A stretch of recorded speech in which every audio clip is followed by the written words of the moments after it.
The sound of tires crunching against the gravel was the first sign that something was wrong. Stepping out onto the porch of my lake house, I felt the cool morning air fill my lungs, but something about the scene in front of me didn't sit right. A car, unfamiliar and out of place, was parked near the entrance of my property. I squinted against the early sunlight, my mind already racing. There was no reason for anyone to be here, not unless they had a damn good reason. The quiet of the lake was broken by the sound of two men stepping out of the vehicle, dressed in uniforms I didn't recognize. Their purposeful strides toward my house were enough to make the hairs on the back of my neck stand up. I couldn't shake the feeling that I was being watched, though there was no one around. Only the lake, the trees, and that damn car parked just a little too close to my doorstep. I froze for a moment, staring at the men as they got closer. They didn't acknowledge me, didn't wave, didn't offer any kind of recognition. They simply walked, as though they had every right to be there, as though the property belonged to them. It didn't. It belonged to me. I had bought this lake house years ago, and it had become a sanctuary. A place where I could finally escape the suffocating weight of the city, of people who had too many opinions about how I should live my life. No homeowners association. No one telling me how tall my grass should be or whether my mailbox was the right shade of blue. The property was mine, and I intended to keep it that way. But now, as I stood there, watching two strangers walk toward my door, I felt my blood pressure rise. Who were they? Why were they here? I thought back to the months before, when the HOA had tried to claim jurisdiction over my land. They'd sent letters, threats, demands, all based on the assumption that they could control my property. I'd made it clear from the start that they had no power over me, that I wasn't part of their association. But now, it seemed they were back, and this time they had brought company. As the men reached the entrance to my house, I stepped forward, determined to find out what they wanted. They didn't stop, didn't acknowledge me. One of them continued to walk up the steps, while the other stayed back, standing near the car, eyes scanning the area like they were looking for something or someone. I could feel the tension building in my chest, my heartbeat quickening as I thought about my options. I wasn't about to let these people dictate how I lived. Not now. Not ever. I crossed my arms over my chest and stood tall, watching them closely. They didn't look like typical visitors or delivery men. There was something about their demeanor that struck me as wrong, too official, too prepared. I tried to stay calm, but the situation was escalating in my mind faster than I could process. Why were they here? What exactly were they doing on my property? They hadn't introduced themselves, hadn't explained their purpose. It felt like they were trespassing, like they had no right to be here. I didn't wait for them to make the first move. I asked what they were doing, my voice firm, though there was a slight tremor that I couldn't quite suppress. The taller man, the one closest to me, responded in a tone that was both curt and dismissive. He didn't bother to explain who he was or what authority he had. He simply said they were conducting a property inspection. My mind raced, trying to make sense of his words. A property inspection? For what? My house was outside of any HOA jurisdiction. There were no permits, no official inspections scheduled. The thought of it made my stomach churn with frustration. What were these men playing at? I refused to let them pass the threshold of my door. There was no way I was going to allow two strangers, who hadn't even identified themselves properly, into my home. I wasn't a member of any HOA, and I wasn't about to let them try and claim some sort of authority over me now. Their presence felt like an invasion. I had spent years making this place my own, pouring blood, sweat, and tears into restoring it, and now it seemed that someone was going to try and take that away from me. The man in front of me stepped forward, an almost imperceptible movement, but it was enough to make me step back. He wasn't going to push me. Not today. Not after everything I had worked for. I stood my ground, my mind calculating my next steps. I wasn't sure who these men were, but it was clear they were working for someone with an agenda. I couldn't let them intimidate me into giving up my rights, my peace of mind. I looked them both over carefully. They hadn't made a move, but I knew they were waiting for me to make a mistake, to show weakness. My instincts told me that if I gave them even an inch, they would take a mile. I wasn't about to let that happen.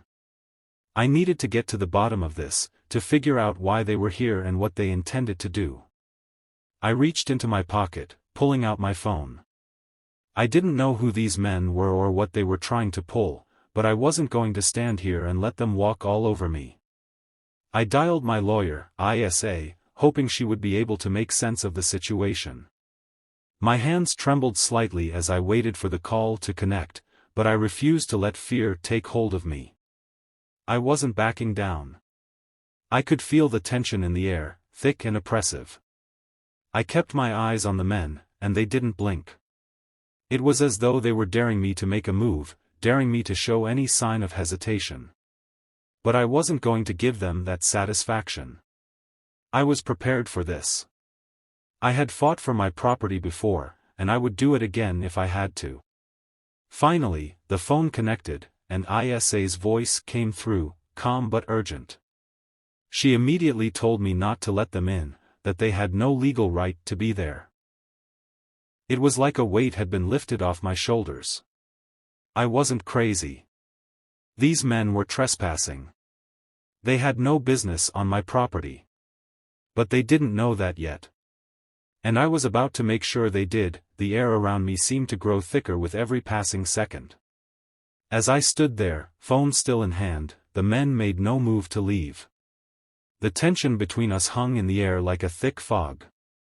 I could feel my pulse quicken as my mind raced through every possible scenario. The last thing I wanted was to escalate the situation, but it was becoming clear that I wasn't dealing with people who understood boundaries or respect. They weren't here by accident, and their presence on my property wasn't just a mistake. This was deliberate. I wasn't sure who had sent them, but the realization hit me hard. The HOA had finally found a way to push their agenda. They'd probably assumed I would fold under pressure, that I would cave in like so many others before me. But they were wrong. I had spent too long building my life here, making this house a home, to let someone take it from me now. The minutes seemed to stretch on endlessly as I stood frozen in place, unwilling to back down but also unsure of what move to make next. The men were still there, not moving, just waiting for something. Maybe they were waiting for me to make the first mistake, to give them an opening. The thought of calling the police crossed my mind, but that would just escalate things further. I needed to be calm, to think strategically. This wasn't just about stopping them from entering my house. It was about sending a message, one that would make them think twice before they ever tried this again. I could feel the anger bubbling inside me, but I forced myself to stay composed. I had been through worse situations before, legal battles, disputes over ownership, and constant struggles to maintain my independence. This was just another fight, but this time it felt different. These people weren't just trying to enforce arbitrary rules, they were trying to take away something that belonged to me, something that I had fought hard to protect. They wanted to control my property, my home, and I couldn't let them. The minutes dragged on, and the silence between us grew deafening. Finally, I made my decision. I turned away from the door, walked into the house, and grabbed the paperwork I needed. My lawyer had already given me the go-ahead, and I wasn't about to hesitate now. I wasn't going to let these people walk all over me. If they wanted a fight, I was more than ready to give it to them. I grabbed the deed to the property, the legal documents that proved without a doubt that my land was not under the jurisdiction of the HOA. I had already known this, but seeing the papers in my hand gave me the confidence I needed to stand firm. When I returned to the door, the men hadn't moved. They were still standing there, as if they believed they had all the time in the world. I didn't give them that luxury. Holding the documents firmly in my hand, I stepped forward again, this time with the clear intention of not letting them pass. The taller man seemed to recognize that I wasn't going to back down. He took a step closer, his eyes narrowing as he looked me over. But I didn't flinch. I didn't back away. I stood my ground and held the papers up, making it clear that I had the law on my side. They hesitated, their gazes flickering to the documents in my hand, and for a brief moment, I could see the realization dawning on their faces. They had no right to be here. No legal claim over this property. But they didn't leave. They didn't apologize or turn around. Instead, they stood there, as though they were weighing their next move. It was clear that they weren't going to leave without a fight, but I was ready for it. The tension continued to build as I stood there, unmoving. I didn't need to say anything else. The documents in my hand spoke louder than any words I could have used. I wasn't about to let them intimidate me into submission. If they wanted to take this further, let them. But they wouldn't get away with it. I had spent far too much time and effort building my life here, and I wasn't going to let anyone take it from me. But even as I prepared for what was coming next, I knew this was just the beginning. The HOA wasn't going to let go of their pursuit easily. If anything, this confrontation would only make things worse. I had no doubt that they would escalate things, probably with even more threats, more pressure. But I wasn't going to fold. Not now. Not after everything I had been through to get here. I wasn't going to let them win. I turned my back on the men and walked into the house again. I needed to prepare. The battle was just beginning, and I had no intention of losing. The morning light filtering through the windows did little to ease the tension in my chest. The men were still standing outside, as if waiting for me to change my mind, to give them permission to do what they had no right to do. They hadn't left, despite the clear evidence that they were trespassing. It was a waiting game now, one where I knew I had the upper hand, but the feeling of unease still gnawed at me. I knew that this wouldn't end here. The HOA wouldn't just walk away, not after all the time they'd spent trying to control my property. They had to be planning something bigger, something that would force me into compliance, to bend to their will. But I wasn't about to let that happen. I spent the next few minutes pacing back and forth in my living room, my mind racing as I considered my options. I couldn't afford to let my emotions take over. The last thing I needed was to make a rash decision that would only make things worse. The men outside were waiting for a reaction. They were trying to provoke me into doing something, anything, that would give them the leverage they needed to take control of the situation. But I wasn't going to give them that satisfaction. I had dealt with bullies before, and I knew that the best way to handle them was to stay calm and calculated. The more I stayed composed, the more their power over me diminished. It was clear that these men were acting on orders, not just showing up for an impromptu visit. Someone had sent them, someone with authority, and I knew exactly who that was, the HOA. They had never been shy about their desire to control every aspect of life in their so-called jurisdiction, but this time, they had gone too far. They were trying to intimidate me, to force me into submission, but I wasn't about to let that happen. My property was mine, and I had every legal right to protect it.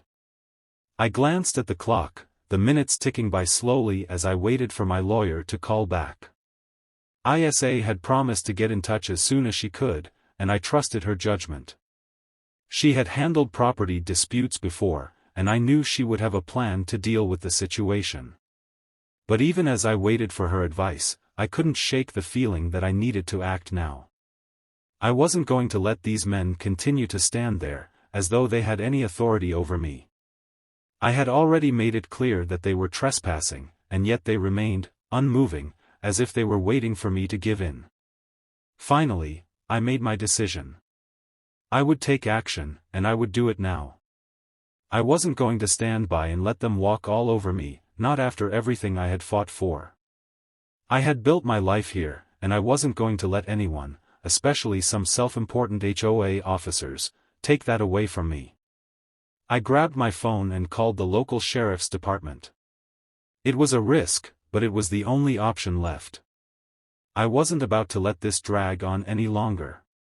As I waited for the operator to pick up, I felt my heart rate spike.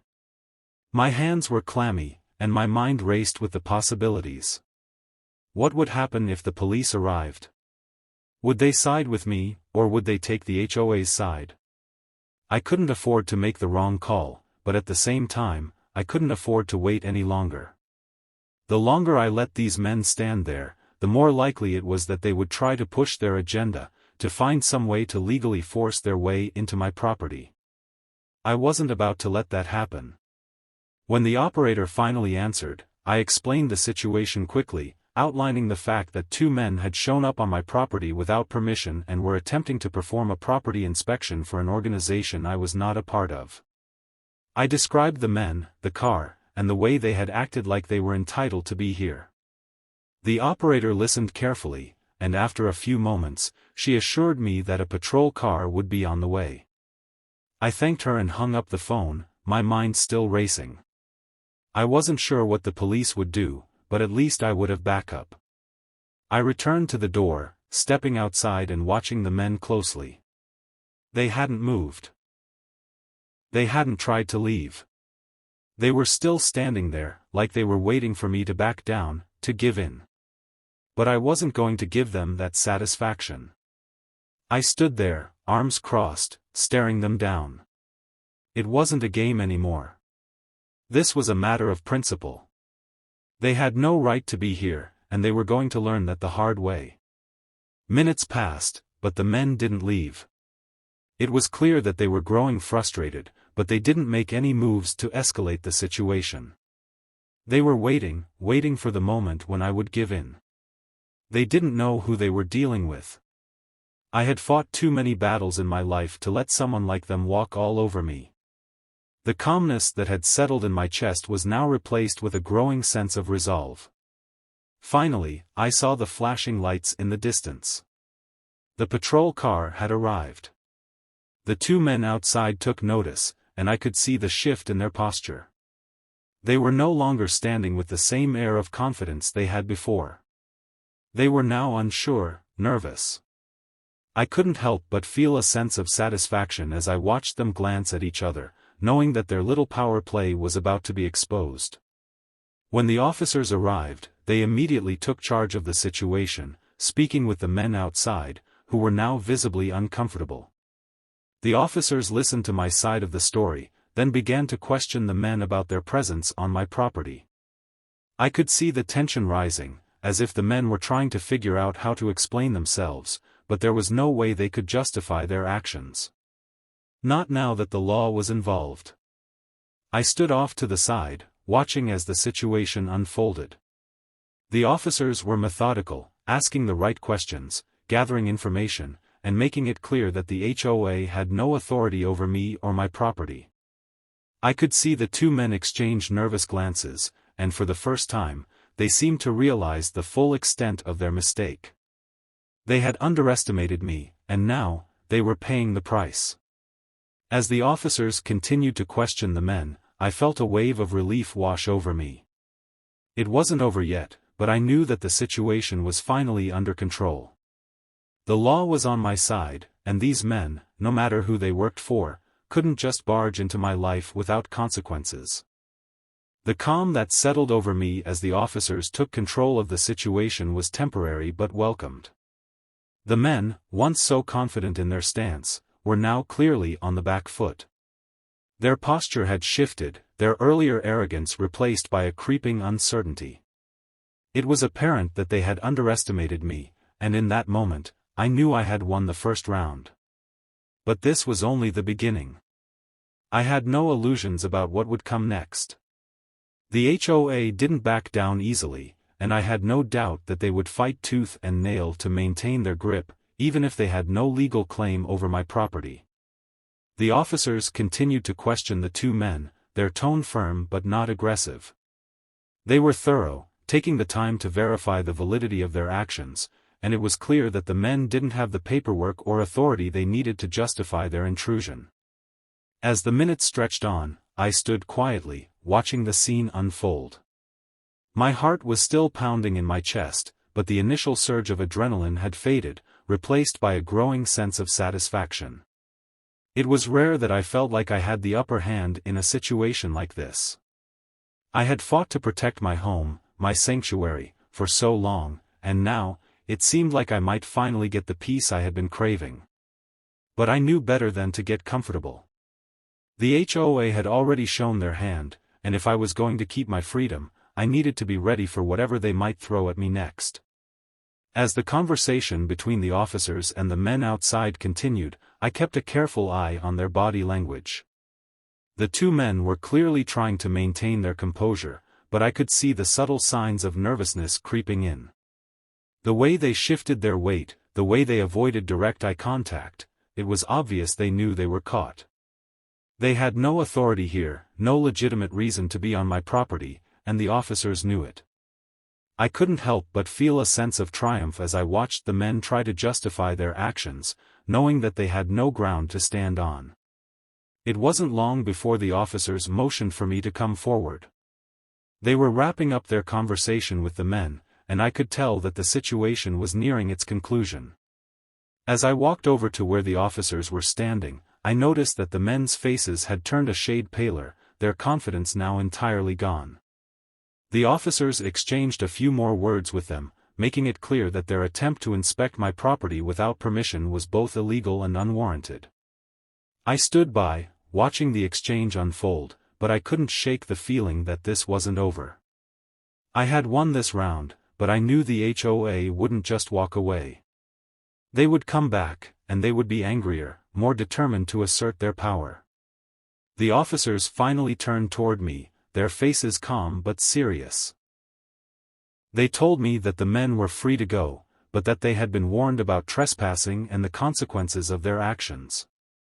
It was clear that the men had been embarrassed by the entire ordeal. I didn't feel sorry for them.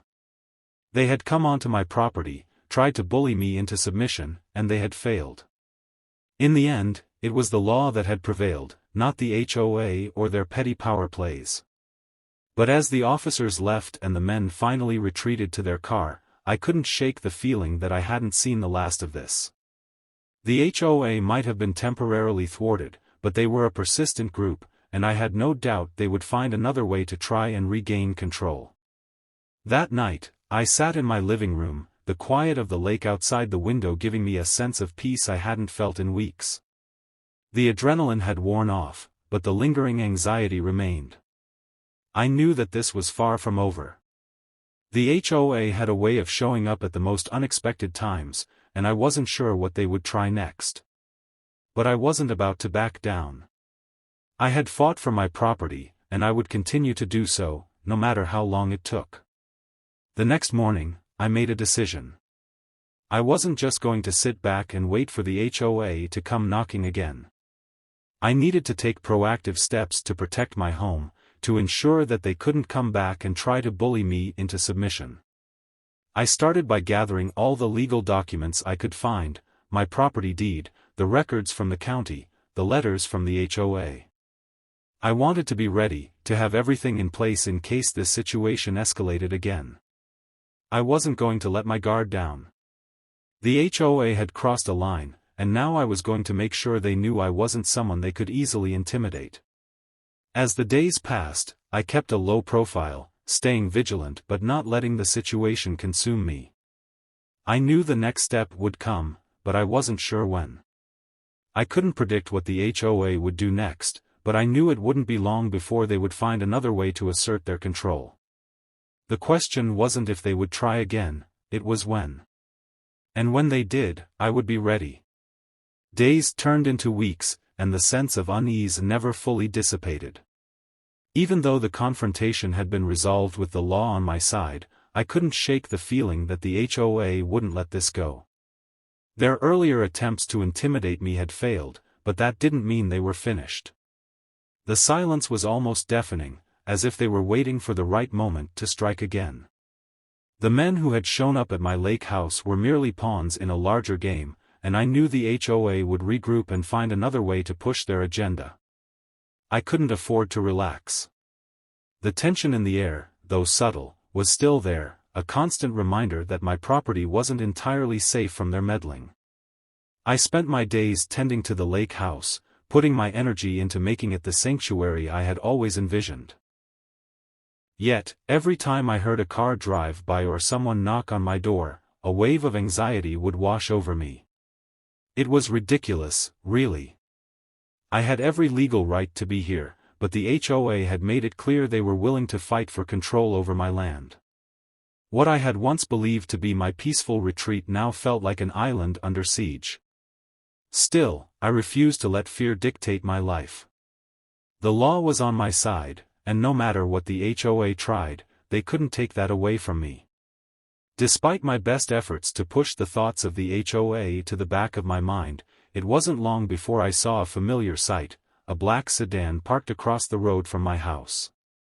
It wasn't the same car as the one the men had driven, but it didn't matter. It was the same unmistakable feeling of being watched, of knowing that the HOA wasn't going to give up just because I had stood my ground. I stood at the window for a moment, watching the car, waiting for something to happen. I wasn't sure if the people inside had seen me, but I didn't care. The moment they parked there, they had crossed the line. I wasn't about to let them lurk in the shadows any longer. I grabbed my phone and made a call to Isa, my lawyer, though part of me didn't want to bother her with the paranoia creeping up inside me.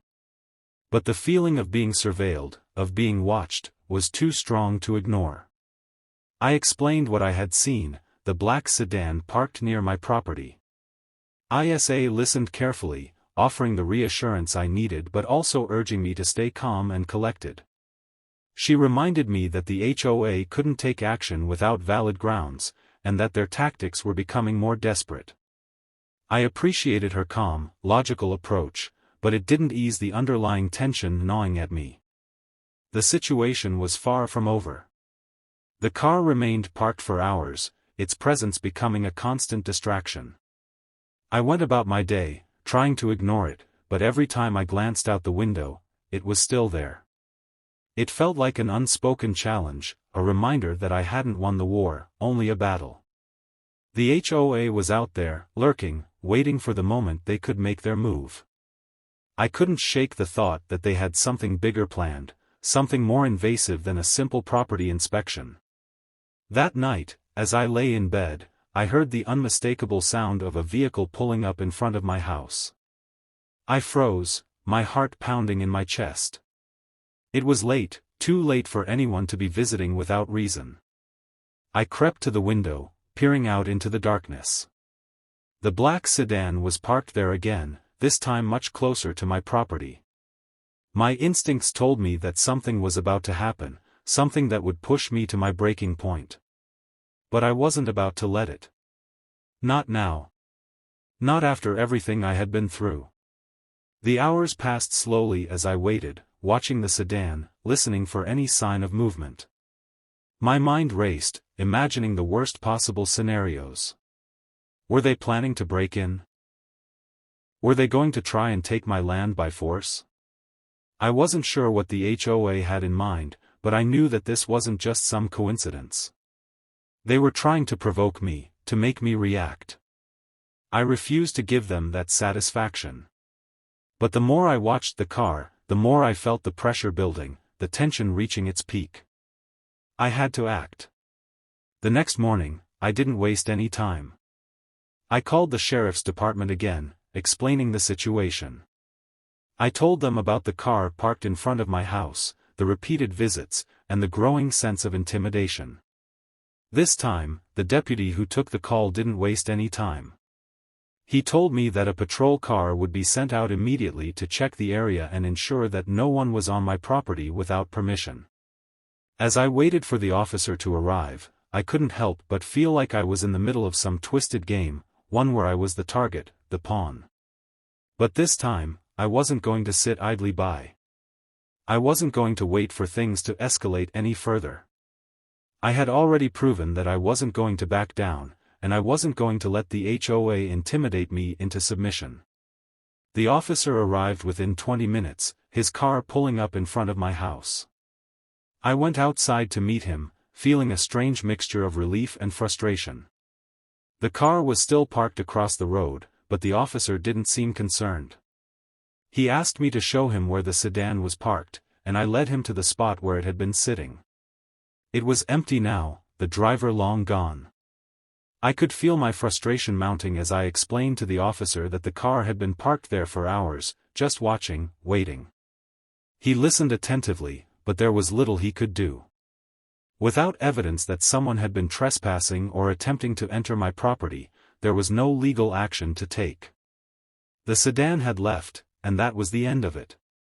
The officer reassured me that he would keep an eye on the area, but I knew it wouldn't stop there. The HOA was persistent, and they would find another way to try and assert their control. I had a sinking feeling that this was just the beginning, that whatever they had planned next would be far more intense. But I wasn't going to back down. I had already fought them once, and I was prepared to do it again. The days dragged on, each one feeling heavier than the last. The unsettling presence of the HOA loomed over my every move, a shadow that never quite left. Though nothing had happened immediately after the incident with the sheriff's deputy, I couldn't shake the feeling that something was brewing just beneath the surface. The black sedan, though gone for now, had left its mark. I knew the HOA wasn't the type to simply retreat. They were persistent, and their methods were growing more brazen with every failed attempt. I couldn't help but wonder when they would make their next move, and what it would look like. The following week, I decided to take further action.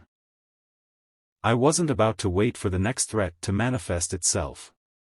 I had already invested too much in this place, too much time, money, and effort. The lake house wasn't just a property to me, it was the culmination of my dream, a place of peace and freedom from the suffocating control of city life. I couldn't afford to let that dream slip through my fingers now, not when I was so close to it. I reached out to ISA again, determined to make sure that every legal avenue was covered.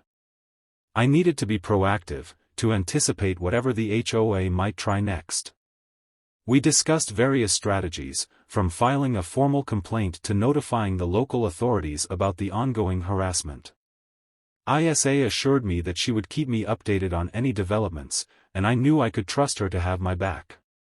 But even with her support, I felt like I was constantly on the defensive.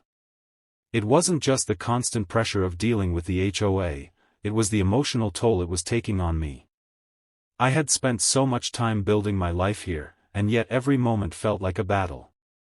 As I hung up the phone with ISA, I felt a sense of resolve settle within me. I had to take control of the narrative, to ensure that the HOA knew they couldn't simply push me around. This wasn't just about property rights, it was about standing up for myself, for my home. I knew it wouldn't be easy, but I wasn't going to back down. A few days later, I received a strange letter in the mail. It was from the HOA, though it wasn't addressed directly to me. It was a notice informing me that my property was under review for potential violations. The letter was vague, filled with legal jargon and threats of future inspections. There was no specific mention of what I was being accused of, but the tone of the letter was unmistakably hostile. It was clear that the HOA wasn't finished with me. They were trying to intimidate me again, to make me feel like I was being watched. But this time, it didn't work. Instead, it fueled my determination. I wasn't going to be bullied into submission. I spent the next few days preparing for the worst. I knew that the HOA wouldn't just let this go, and the letter was their way of testing my resolve. They were trying to see if I would bend, if I would let them back into my life. But I wasn't going to give them that satisfaction. I had already dealt with their threats once, and I would do it again. I wasn't about to let them take my property from me. I carefully reviewed the legal documents that ISA had helped me put together. I made sure everything was in order, my property deed, the county records, and the various letters I had received from the HOA. I wasn't going to be caught off guard again. The next time they came for me, I would be ready. As the days passed, I waited for the next move, but it didn't come right away. The silence was almost worse than the threats themselves. Every time I went outside, I half expected to see someone watching me, to find another letter slipped under my door, or worse, another trespasser on my property. But the days turned into weeks, and nothing happened. The black sedan never returned, and the HOA seemed to be lying low. But I knew better than to assume I was in the clear. Then, one morning, as I was drinking my coffee on the porch, I saw something that made my blood run cold. It was a man, standing at the edge of my property, just outside the line of trees. He was looking directly at me. My first instinct was to ignore him, to brush it off as some random person passing by. But the longer I stared, the more uneasy I became. There was something about the way he stood there, unmoving, watching me, that sent a chill down my spine. I didn't know who he was, but I had a sinking feeling that he wasn't just a passerby. I wasn't sure if he was a part of the HOA, or just someone sent by them, but the feeling of being watched, of being hunted, was back. And this time, I wasn't going to let it slide. I grabbed my phone and called ISA again, telling her about the man I had seen. She immediately advised me to stay calm and avoid confrontation. It wasn't enough to just watch the situation unfold. I needed to make sure that the HOA couldn't use this as a reason to escalate things further. She suggested I document everything, take photos, and keep a record of every interaction. I did exactly that, capturing photos of the man and the areas he had been watching from, making sure I had evidence in case things got out of hand. I wasn't sure how this was going to play out, but I knew one thing for certain: the HOA wasn't going to let this go. They would keep coming, keep trying to find a way to take control of my life, and I had to be ready. The days following the unsettling encounter with the man outside my property were filled with a restless energy that I couldn't shake. Every creak of the floorboards, every rustling of leaves outside my window, made me hyper-aware of my surroundings. I knew the HOA was still lurking in the background, waiting for the right moment to strike again. I had taken all the necessary precautions. I had collected evidence, contacted my lawyer, and ensured that the law was on my side. But none of it made me feel secure. The quiet moments I used to treasure in the solitude of my lake house now felt like a ticking clock, each minute bringing me closer to the inevitable confrontation I knew was coming. I kept a vigilant eye on my property, my gaze constantly shifting from the trees lining the perimeter of my land to the occasional car that drove by. I had become a prisoner of my own vigilance, constantly on edge, unable to enjoy the peaceful surroundings I had once loved. It wasn't just the fear of the HOA's next move, it was the emotional toll of living under constant threat. I had worked so hard to create a life here, to carve out a space that was mine, and yet I couldn't shake the feeling that it was all slipping away. The days following the unsettling encounter with the man outside my property were filled with a restless energy that I couldn't shake. Every creak of the floorboards, every rustling of leaves outside my window, made me hyper-aware of my surroundings.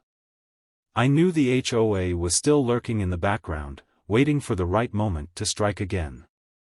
I had taken all the necessary precautions, I had collected evidence, contacted my lawyer, and ensured that the law was on my side. But none of it made me feel secure.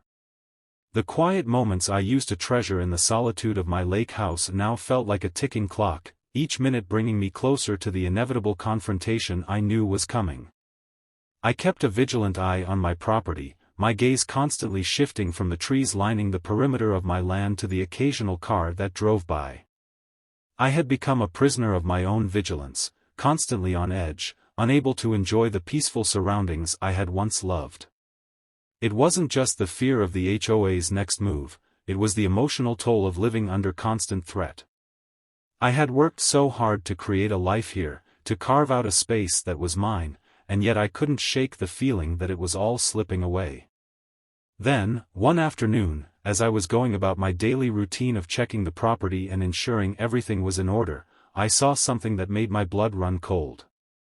A figure appeared in the distance, walking along the edge of the property line, just outside the fence that marked the boundary of my land. It was the same man I had seen before, the one who had been watching me from the trees.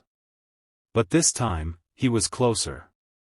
He was walking towards the house, his steps purposeful, his presence undeniable. A surge of panic gripped me as I watched him approach, but I wasn't going to make the same mistake as before. I wasn't going to let fear dictate my actions. This time, I was ready. I moved swiftly, my mind racing as I tried to figure out what to do next. I didn't want to confront him directly, but I couldn't let him get any closer to my home.